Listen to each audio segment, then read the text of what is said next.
Hey guys, I want to welcome you to the weekly Wednesday for the Financial Freedom newsletter, where every week, every Wednesday, we delve into something inspirational, motivational, something excerpt taken from the Financial Freedom weekly newsletter.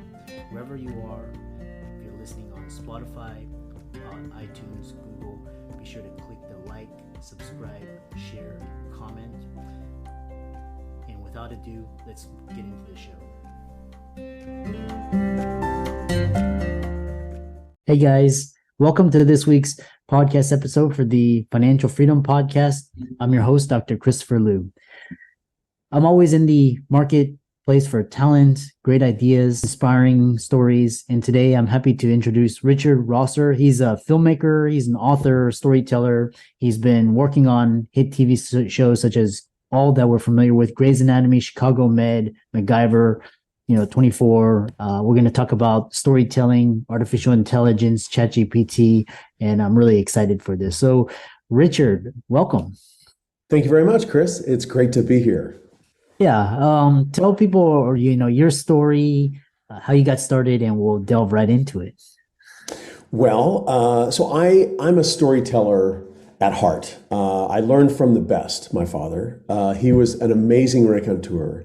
And so from an early age, 4, 5, 6 years old, I would hear him tell jokes and stories around the dinner table and on outings, and just got to love the process of telling a story. And so I grew up in Oklahoma. I went to college in Virginia, to a very small liberal arts college.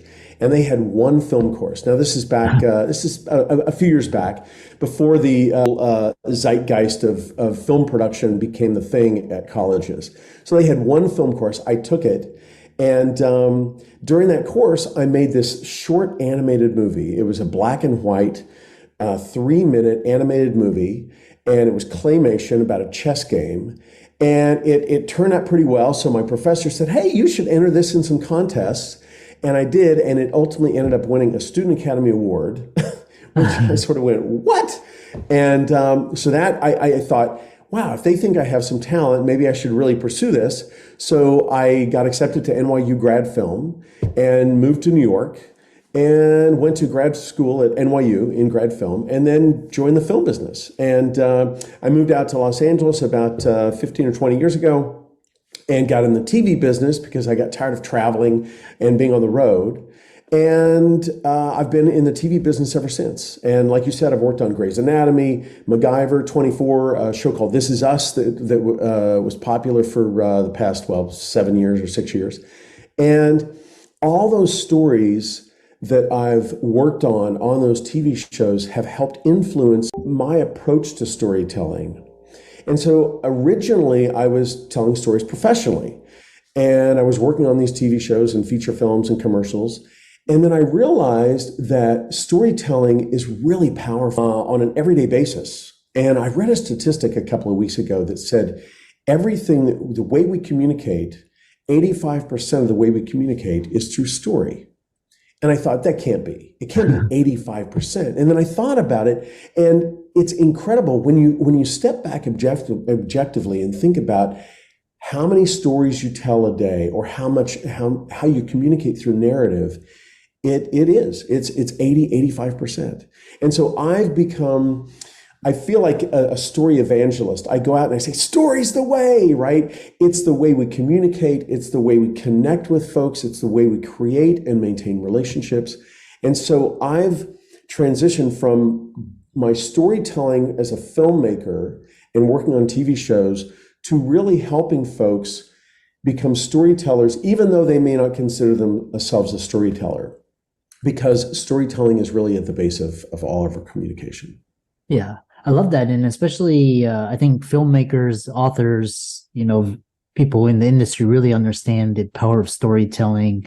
And, we're going to talk about storytelling and leadership, but we can always hear, leaders telling stories and inspiring people, motivating people.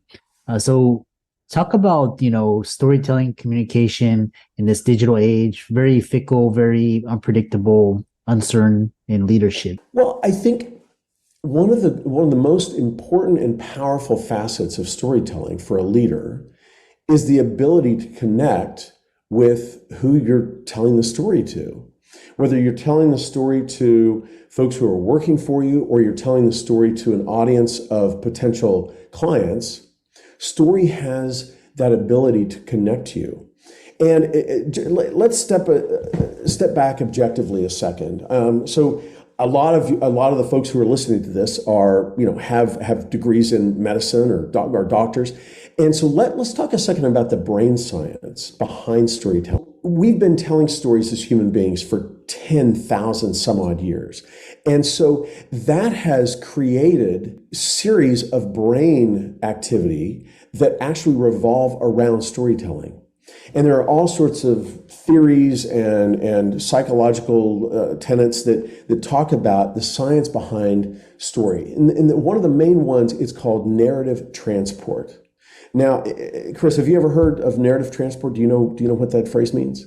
No, that's why that I'm always in the marketplace for new ideas. Right. Well, what I love to do is I like when I teach and I'm doing a workshop. I love to teach via the Socratic method. So it's always interesting to me to get someone else's take on something as we're just starting to explore it.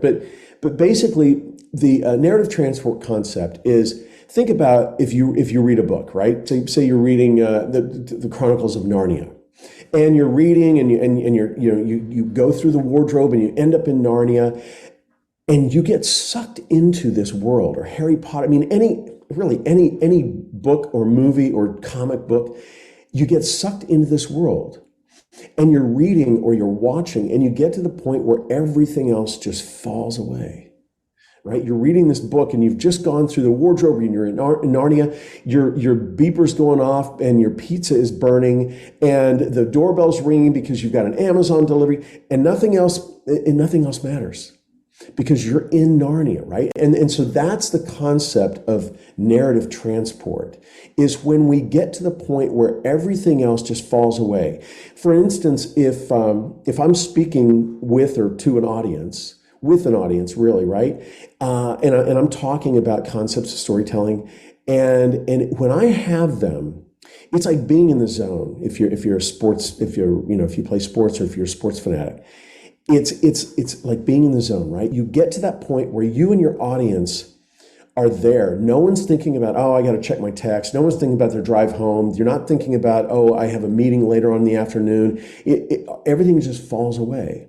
And so the ideal situation you can get to in terms of story and storytelling is to get to the point where you're transporting your audience. And even if that's one person, to a point where everything else just it falls away, right?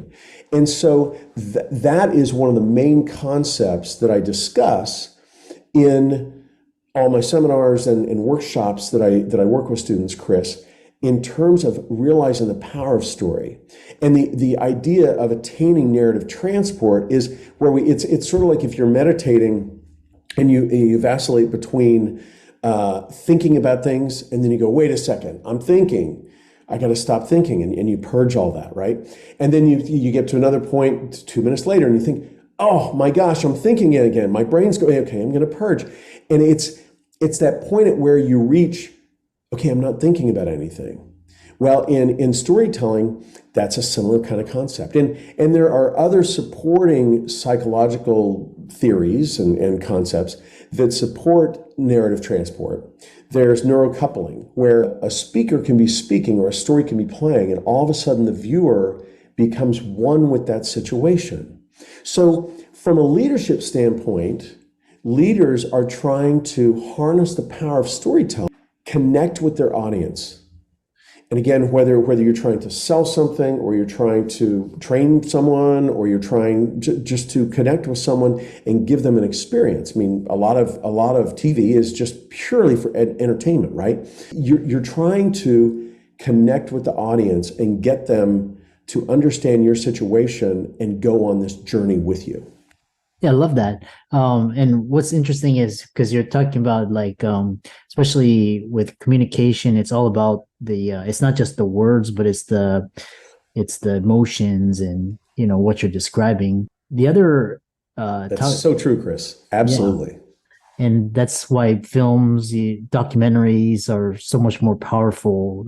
Seminars, great Hmm. speakers. One thing is talking about, especially with this, especially I think the Netflix and all of these streaming services kind of upended Hollywood, the kind of the trope. Absolutely.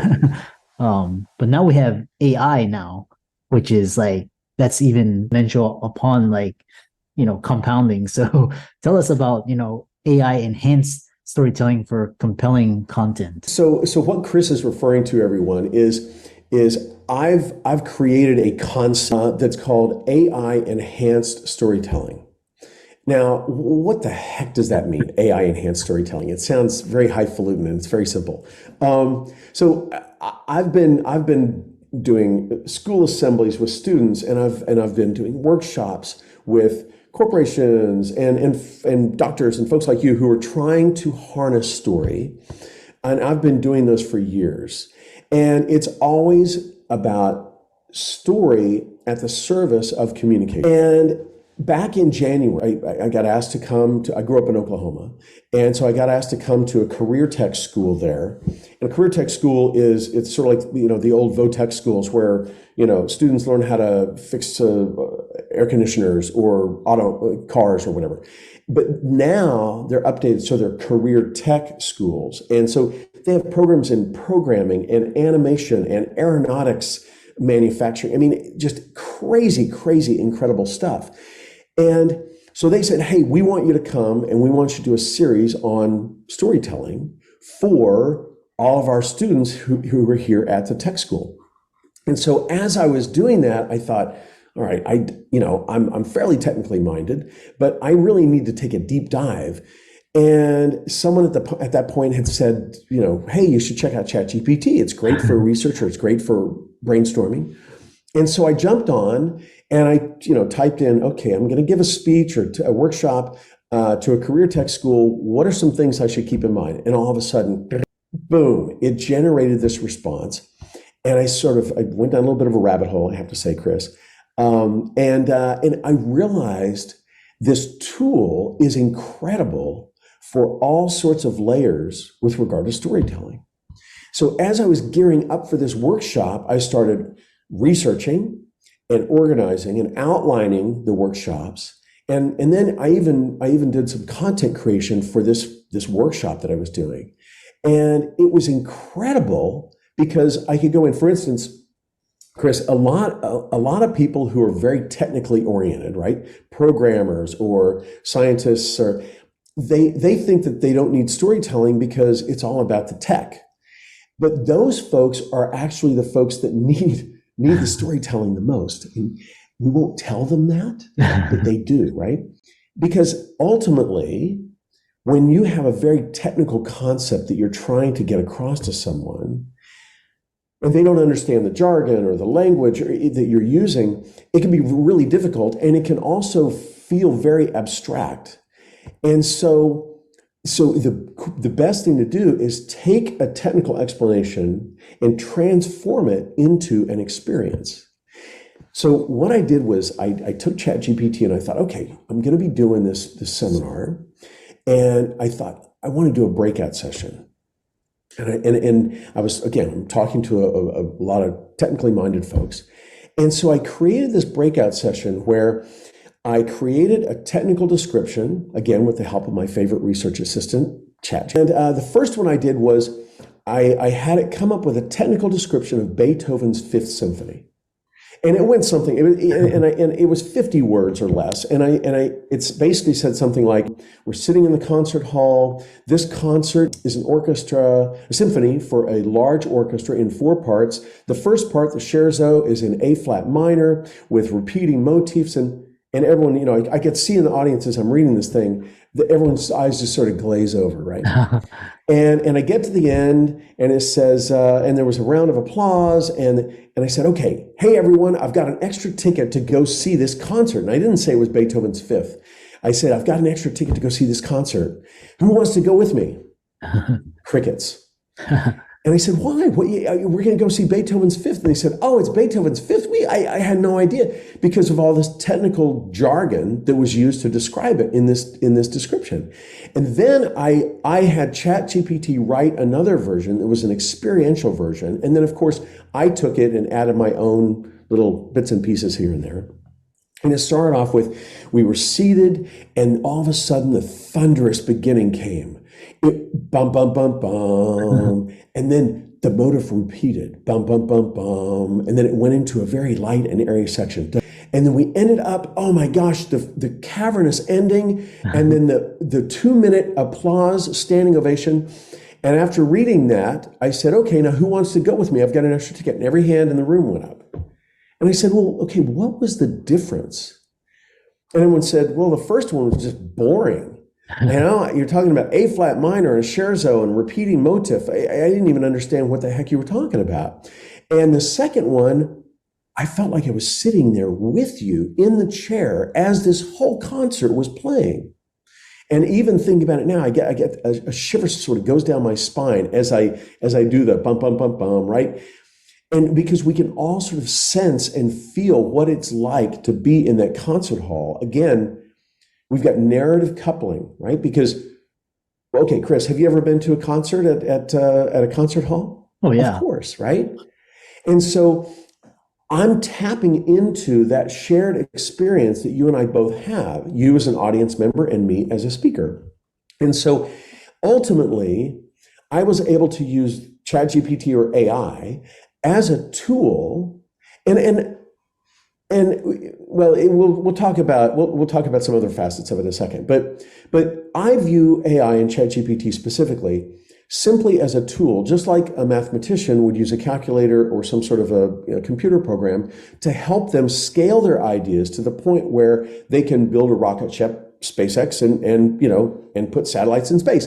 And so what I'm doing is working to help folks take this technology and use it to create stories, to create content, to brainstorm outside the box in ways we never would have thought before, right? Because we have this tool that can help us. And so ultimately, I get really, really, I mean, you can sort of tell my passion and my excitement about, it's really about the story and storytelling, but it's about having this new tool that we can all use to heighten and amplify our creativity, our individualism, our originality through story. Awesome. Yeah, fascinating. It's really gonna, you talk about not replacing, but actually enhancing, which how can people contact you, follow you, check out your social media, check out your website? The best way to get a hold of me is my website. And it's very simple. It's AI, or if you want to email me, it's richard@aiexplain.ai. That's the best way to get a hold of me. But you hit something there, Chris.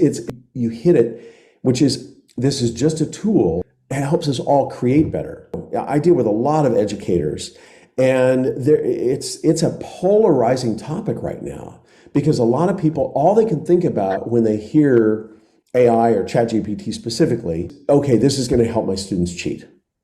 And that's where they go to first, because that's what their experience is with it. And so I'm trying to get past that. I mean, in my mind, okay, a cheater's going to cheat, right? And whether you have the internet, you can download papers or essays, or you've got ChatGPT or AI, the folks who want to cheat and are going to cheat, they're going to use whatever means they can, whether it's old school of writing answers down on their palm and looking at it during the test. A cheater is going to cheat. However, the people who are really, really inventive, creative, individualistic, like you, I mean, you're putting out ideas through your podcast every week. And so those ideas are valuable. And those ideas come from human beings. Those ideas don't just come from a computer program. And so ultimately, I'm working to help folks harness this tool so that they can, I think there's a perception that all communication is just going to turn to mush, right? And if you think about, okay, McDonald's and Burger King and Carl's Jr., they, Jack in the Box, they all took hamburgers, and all these mom and pop hamburger stands in the 50s and 60s and 70s, that went out of business, and now it's okay, well, it's McDonald's hamburgers, anywhere you go, yes, it tastes the same, and yes, it tastes the same. And so there's the ability for ChatGPT for the masses to reduce a lot of communication, whether it's a blog post or some sort of a post on social media. You say, oh, I've got this prompt, right? So for those of you who haven't yet ventured into ChatGPT, the way you have ChatGPT provide you a piece of content or an answer is you write a prompt or a question, and you input that, and then ChatGPT responds with an answer.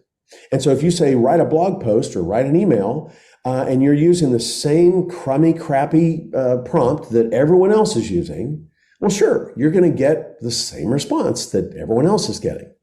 However, the people who are really creative and real thinkers, and they're thinking outside the box, they're going to create their own prompts, prompt ChatGPT or Bard or all the various possible generative AI models. It's going to prompt those models to come up with things that are beyond where that person was able to create just on their own. And so ultimately, all AI is going to help the creative be more creative, and the individuals be more individuals, the artists be more artistic. And in terms of your audience, they can use it for communication with clients, they can use it with marketing, and they can also use it for a very interesting, one of the coolest things that I've found with ChatGPT and AI is its ability to help think outside the box as a brainstorming engine. And so one of the first things I do is, how many ever times a day I end up with a challenge or an issue, I think, how am I going to solve that? And I go to ChatGPT, I type in a prompt, and I say, how can I think outside the box in terms of this problem, challenge, or issue? And that helps me. It's like sitting down with a group in a conference room and having all these various opinions and experience just right at my fingertips, with the ability to really think outside the box in terms of an answer or an approach that can help me get to a better place with whatever I've got going on. Awesome. Yeah, thanks for a wonderful podcast. For all the audience out there, Richard's resource will be in the links and show notes. And with that, thanks so much for coming onto the podcast. Absolutely, Chris. Well, listen, thank you very much. It's been a pleasure, and have a great one.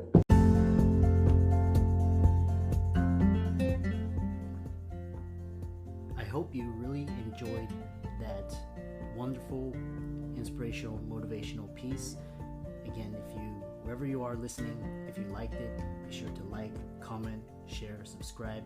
We're on everywhere: Spotify, iTunes, Google, Amazon, Audible.